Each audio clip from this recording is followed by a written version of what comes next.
put you side by side, just completely with the spokesperson of the president. I'm talking about Bayo Onanuga. But it looks as though you are in terms with the fact that there are a lot of economic reforms in Nigeria.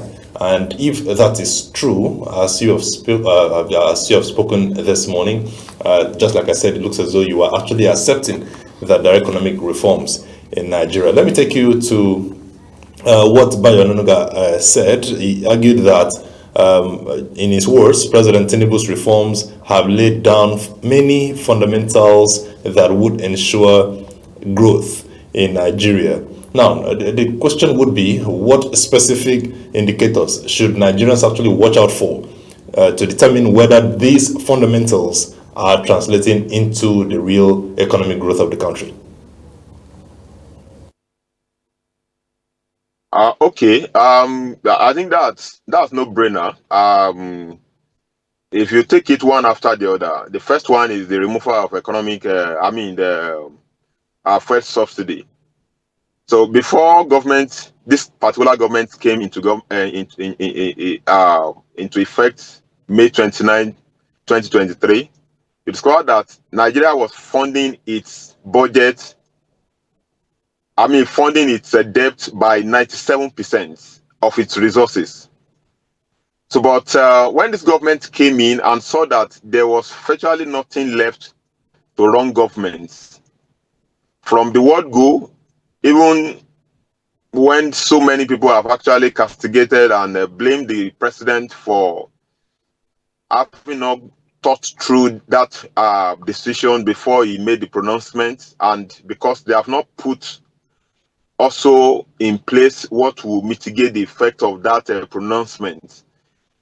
However, we cannot argue the fact that it was a decision that was needed. And when that decision was taken, we now saw that from 97%, it began to come down gradually. As at early last year, Nigeria has actually come down to about 63-65%. So it means on our debt profile to our resources, we are gradually coming down from where we used to be.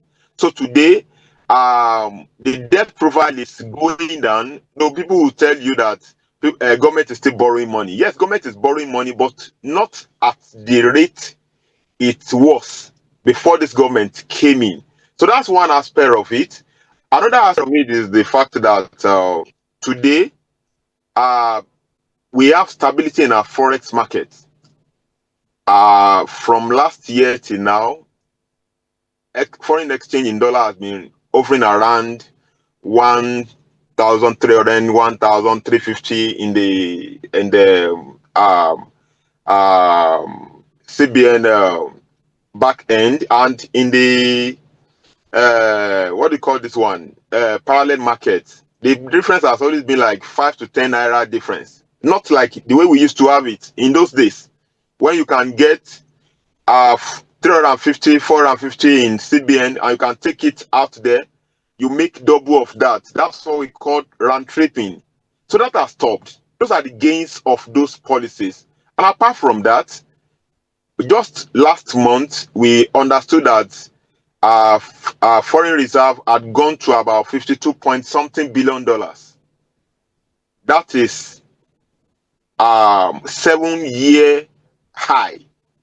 The last we have seen that time has been possibly even more than 7 years, because I remember that the highest that Buhari had during his government was possibly around $28 billion.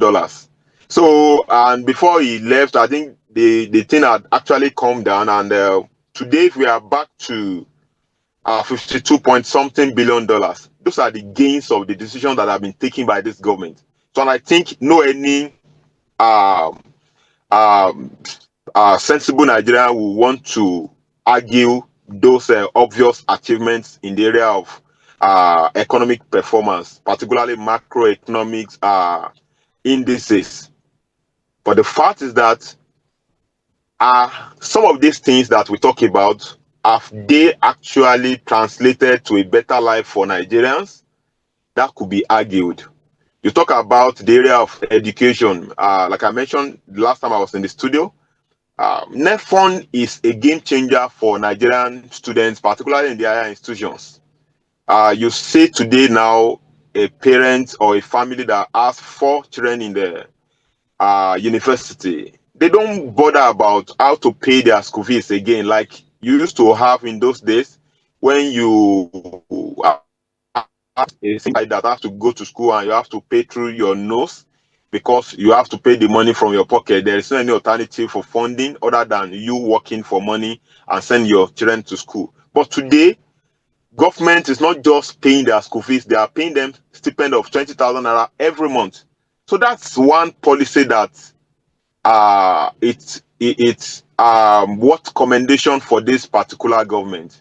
And when you also look at the tax reforms, when the efforts was being made that time, many people were scared that it could actually make Nigerians to pay more tax. But the likes of our current Minister of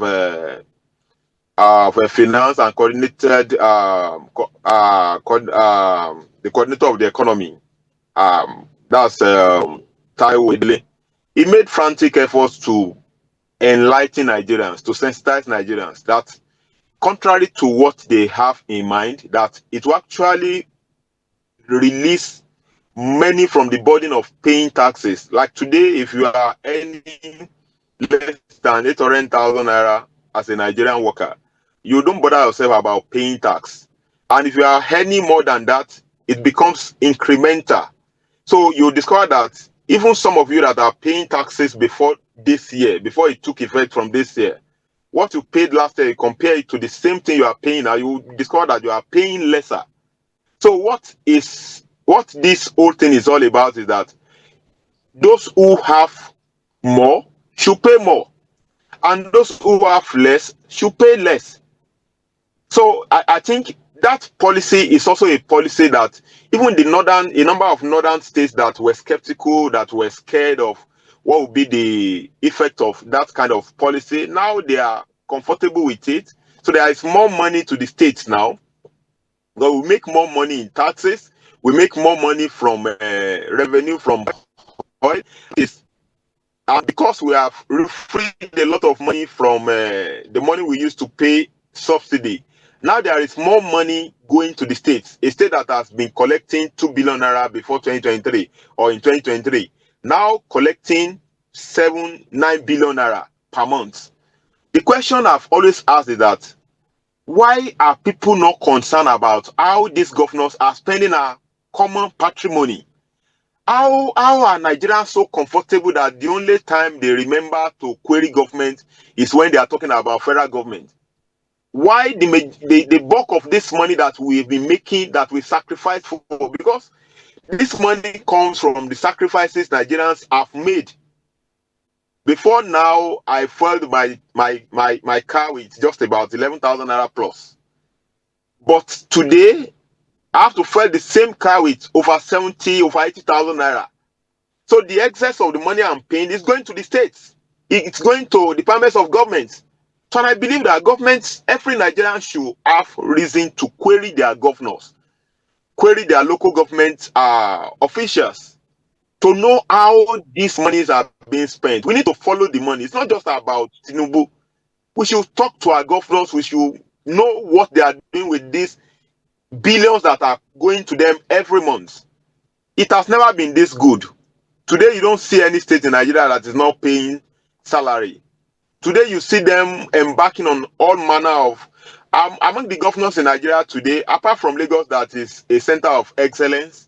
You talk about states like Enugu State, state like Abia. Those are the states that you see actions. You can see what they are spending some of this money on. You can see their landmark projects. I was listening to Governor Mba of Enugu State this morning as I was coming to town on radio, and he was talking about putting device in place that will track criminals in Enugu State. They are already generating energy. They are distributing energy. That's what we want to see. When this kind of activities are going on in various states of the federation, then Nigerians will begin to feel the impact of why subsidy was now being rechanneled to other areas of the economy where it can benefit us as Nigerians. But if we are fixated on only federal government, Tinubu every time, and we are not beaming our searchlights on the states where the bulk of these monies are going, then it means we are not ready as followers, as citizens. So I want to say that as much as our situations are not where we want it to be, we should call those people that are holding public offices in our country at subnational levels, not only at the federal level.